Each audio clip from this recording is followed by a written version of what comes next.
ఇష్టాగోష్ఠి కార్యక్రమంలో 9వ ప్రశ్న. ఈ 9వ ప్రశ్న అడిగిన వ్యక్తి ఎవరో సుధాకర రావు. ఎవరినైనా బాబు ఇంత గొప్ప క్వశ్చన్ అడిగినావు. ధనం మూలం ఇదం జగత్ అంటారు. మరి ధనం మూలం ఇదం జగత్ అంటారు. మరి కర్మ సిద్ధాంతం ఏమిటిది? ధనమూలం ఇదం జగత్ అంటే ధనాన్ని సంపాదించుకుంటే ధనమే ముఖ్యము. మరి కర్మ సిద్ధాంతం ఏం చెప్తారు దీనికి?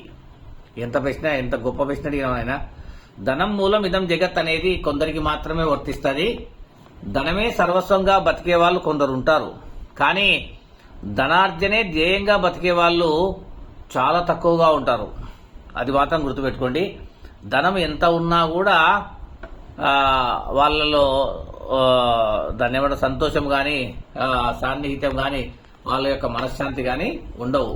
అందుకోసమే మనం ఏం చెప్తామంటే యాద్భూత హితాంగానిచ కర్మానిచ ఫలానిచ, ఏదైనా ఒక కర్మ చేస్తే తప్ప ఫలితం ఉండదు. కాబట్టి కర్మ అనేది ఫలితానికి మూల కారకము. నేను చెప్పేసి ఆన్సర్. మీరు అడిగిన క్వశ్చన్ ధనమూలం ఇదం జగత్ కరెక్టే, కాదనం. నేను చెప్పే ఆన్సర్ ఏంటంటే కర్మ లేనిదే మనిషి లేడు.